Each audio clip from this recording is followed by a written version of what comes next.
guys, bienvenue chez la Dwight, it's about everything. Et cette fois-ci, on va direction de Brazza.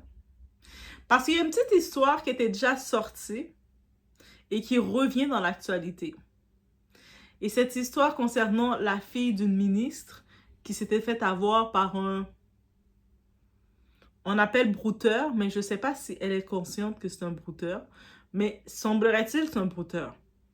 Bref, une certaine Sandrine. Et c'est la fille d'une ministre de Brazzaville. Au Congo, on est là. Imaginez un instant, votre fille annonce qu'elle va épouser un riche Américain. Toute la famille est en fête. Les invitations sont envoyées. La salle est réservée. Les invités sont déjà habillés. Leurs vêtements commandés. Ils ont commencé à faire les super wax, les tenues.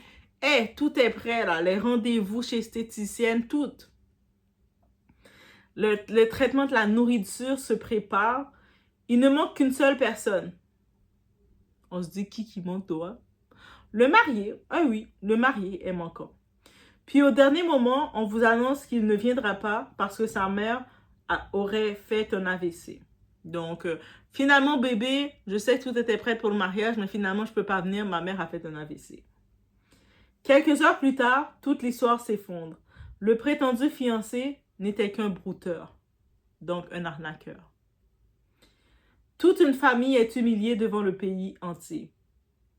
Et alors que tout le monde pensait cette affaire définitivement enterrée, donc c'est terminé, ils ont eu leur leçon, bravo, basta, on passe à autre chose, voilà que tout réapparaît. Le fameux Aaron Turner aurait repris contact avec Sandrine. Oui, Aaron Turner, c'est le brouteur, là, c'est le fameux Américain riche, là, qui l'a laissé en plan parce que sa mère avait un AVC. Pourtant, c'est Sandrine, la fille de la ministre, sa famille avait subventionné son billet d'avion. Il est supposé être riche aux États-Unis, mais elle a payé son billet d'avion. Ok. On comprend, tu sais, des fois, c'est normal que c'est la femme qui paye la dot de l'homme. J'ai pu comprendre, c'est comme ça marche dans des cultures. Sandrine, donc lui, il revient et affirme aujourd'hui que cette fois, le mariage aura bien lieu. Là maintenant, après un certain temps, pendant plusieurs mois, plusieurs semaines, on n'entend plus rien. Puis là, Aaron Turner, il revient en disant, cette fois, on va vraiment faire le mariage. Est-ce que c'est le retour d'un amoureux ou la nouvelle tentative d'un manipulateur qui refuse d'abandonner sa proie? On va s'installer parce qu'on va revenir sur l'une des plus incroyables affaires d'escroquerie sentimentale de ces dernières années. C'est comme l'autre histoire de Brad Pitt. Et puis quand on voyait les photos, mais c'est pour ça qu'il y a la perception des gens n'est pas la même que notre perception. C'est pour ça que c'est important qu'on pratique ensemble notre discernement pour ne pas se faire avoir. Mais on se rappelle la fameuse histoire de Brad Pitt avec, c'est qui? C'est Anne son nom? Et puis quand on regardait les photos, c'était un genre de photoshoot, mais vraiment de mauvais goût. C'est même pas un bon Photoshop. Même IA, il aurait pu faire. Et là, maintenant, avec IA, ça va être compliqué pour les gens. Tu sais, imagine le Photoshop qu'il a fait, c'est même pas IA. Et là, maintenant, avec l'IA, où ce qu'on fait les voix parler, ça va être compliqué pour les gens, gars, je vous dis d'avance. Donc, on regarde le tout ensemble. On est chez la Dwight, it's about everything. On est direction du Congo. On est assis. Avec un... C'est quelle boisson que vous buvez au Congo? Je suis en train de réfléchir. Tu sais, la petite boisson rouge, mais je pense qu'au Sénégal qu'on boit ça. La petite boisson rouge, là. C'est au Sénégal que vous le buvez. Par contre, j'ai appris que dans les Caraïbes, on buvait les mêmes petites feuilles pour faire du thé, pour faire du jus. Cette boisson-là, nous, on l'appelle les feuilles jamaïcaines.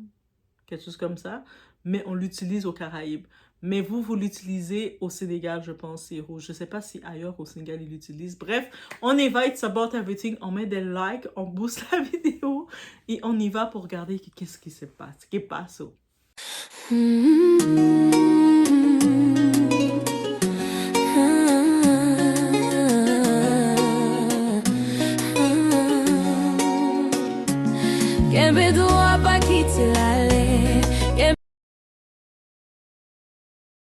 Donc, nous, on pensait que l'histoire était terminée, la leçon a été rendue, elle a compris, on a compris. C'est compris. Le célèbre brouteur Aaron Turner, on ne sait même pas d'où il vient pour de vrai. Parce que même quand on regardait les photos de son profil, c'était des photos d'un Russe. C'est même pas les photos d'un Américain. Et puis le nom, ça a l'air d'un nom d'athlète, ça a l'air d'un nom d'ancienne célébrité, bref. Mais bref. Le célèbre, donc, le brouteur Aaron Turner aurait repris contact avec Sandrine. C'est-à-dire qu'il avait encore les coordonnées de Sandrine. S'il avait bloqué au début, il a plus pris contact, il l'a débloqué. Sandrine, c'est la fille de la ministre Lydie Pongo. Et selon plusieurs publications qui circulent, il affirme que cette fois, le mariage aura bel et bien lieu. Ah bon? Oui, après tout ce qui s'est passé, revenons sur cette affaire qui a fait le tour des réseaux sociaux et qui est devenue l'un des plus gros scandales d'escroquerie sentimentale au Congo.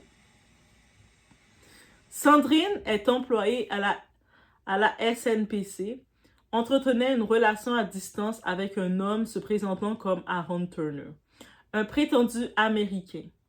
La relation est devenue tellement sérieuse, sans jamais le voir, rien du tout, que toute la famille a commencé à préparer le mariage.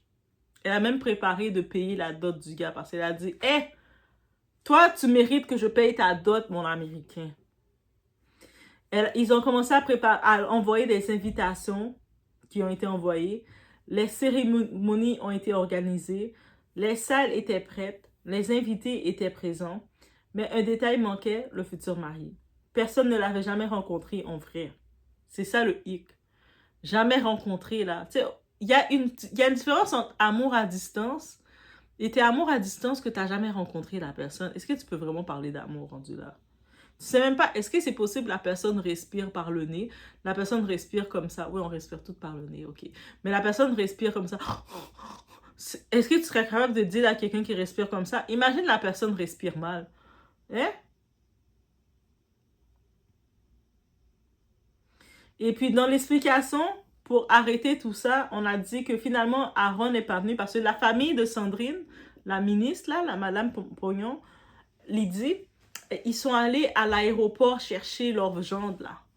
Ils n'ont jamais vu.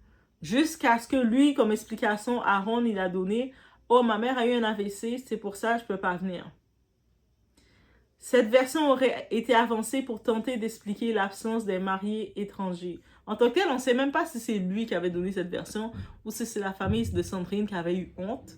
Ils ont donné cette version. Et éviter que la cérémonie ne tourne immédiatement en scandale. Mais très vite, les incohérences se sont accumulées. L'histoire s'est effondrée. Les réseaux sociaux se sont emparés de l'affaire. Les moqueries se sont multipliées. Selon les informations largement relayées, Sandrine aurait ensuite été placée en congé pendant 1 mois par la direction de la SNPC afin de lui permettre de traverser cette période particulièrement difficile. On peut imaginer la pression qu'elle avait. Loin de la pression médiatique et des commentaires de ses collègues, aujourd'hui, voici qu'Aaron Turner réapparaît. C'est-à-dire, elle a eu le temps de guérir, de prendre le temps de se reprendre, de se dire « Ah, c'est pas de ma faute, c'est lui l'arnaqueur, c'est pas moi le problème. » Là, Aaron, il réapparaît. « Coucou! Did you miss me? Tu t'es ennuyé de moi? » Il affirme qu'il est toujours amoureux, qu'il veut toujours épouser Sandrine et que cette fois-ci, le mariage aura lieu. Une déclaration qui fait évidemment sourire beaucoup d'internautes car lorsqu'une personne montre sur son intimité, son pays, sa famille et son existence pendant des mois, la confiance est généralement la première victime. Cette histoire rappelle surtout une réalité. Les escroqueries sentimentales ne touchent pas uniquement des personnes peu instruites ou isolées. Les professionnels, des cadres, des familles influentes, des personnes très intelligentes peuvent également tomber dans le piège lorsqu'un manipulateur sait exploiter les émotions, la solitude et les espoirs. Sur Internet, les apparences peuvent être entièrement fabriquées. Une photo, une vidéo, une voix, même des appels vidéo peuvent aujourd'hui être falsifiés grâce aux nouvelles technologies. Tout is fake. Don't believe nothing. Till you don't meet it, don't believe it. Tant que tu n'es pas face à face, il ne faut pas croire. C'est pourquoi il est essentiel de vérifier l'identité d'une personne avant d'engager des projets aussi importants qu'un mariage ou que quoi que ce soit. Ou même transfert d'argent. Quant à Aaron Turner, si c'est vrai qu'il est revenu en promettant encore le mariage, beaucoup estiment que cette histoire ressemble davantage à une nouvelle tentative de manipulation qu'à une véritable preuve d'amour. Et vous pensez qu'une personne qui a déjà trompé toute une famille mérite une seconde chance? Laissez-moi savoir ça en commentaire. On y va aussi dans la petite partie conseil, parce que c'est beaucoup plus commun maintenant qu'on le pense. Dans ce type d'histoire, il y a quelques réflexes qui changent tout. Ne jamais valider une relation sérieuse sans rencontre réelle et vérifiée. Avant de officialiser la relation, si tu n'as pas rencontré pour vrai la personne, tu n'as pas un contact humain face à face avec la personne, il n'y a pas de relation. C'est que des paroles, c'est que du vent, c'est que des ou, a et o. Se méfier des histoires trop parfaites, surtout quand elles évoluent vite vers des demandes ou des projets de mariage. Vérifier l'identité de façon indépendante, pas seulement sur des photos ou des appels. Ça, c'est rien. Il faut vérifier vraiment. Garder une distance avec toute relation qui repose sur des excuses répétées et des absences constantes. Qui trouve des excuses. Toi, tu dis quelque chose, il y a toujours des excuses. C'est déjà un signe. Et surtout, quand un scénario commence à ressembler à un film, il faut se demander qui écrit vraiment le script. Aussi simple que ça. Cette histoire avec Aaron Turner montre une chose simple. Plus une illusion est bien construite, plus la chute est brutale. Quand les émotions prennent toute la place, la logique passe souvent au second plan. Et certains savent exactement comment en profiter. Aujourd'hui, cette affaire ne choque plus seulement par l'arnaque elle-même, mais par le fait qu'elle puisse rebondir encore une fois comme si rien s'était passé. C'est-à-dire qu'il a fini d'arnaquer le monde et puis il essaie de revenir en mode « Mais là, cette fois, je suis sérieux. » T'es sérieux de quoi déjà? Tu sais? La question reste la même. Jusqu'où peut aller quelqu'un qui a déjà réussi à tromper tout un entourage? Au final, ce n'est pas juste une histoire d'amour ratée, c'est un rappel que sur Internet, tout le monde peut jouer un rôle. Et la seule vraie protection, c'est de ne jamais confondre émotion et preuve. Faut pas confondre, ah mais moi j'ai l'émotion que tout est correct. Non, ils sont où les preuves? Aussi simple que ça. Donc, tant que tu es sur le net, la personne ne se présente pas à toi comme un humain. Ça peut être n'importe quoi, n'importe comment. Tu restes en mode ya. Et c'est aussi simple que ça. Tu fais pas de plan de on va aller se voir, on va faire ci, on va faire ça, alors que la personne ne se présente pas pour des choses simples. Toi, tu vas te mettre à risque pour qui, pourquoi, pour comment. On n'est pas rendu là. Donc, on se protège, on fait attention, on protège son cœur surtout. Et on se retrouve au prochain vidéo.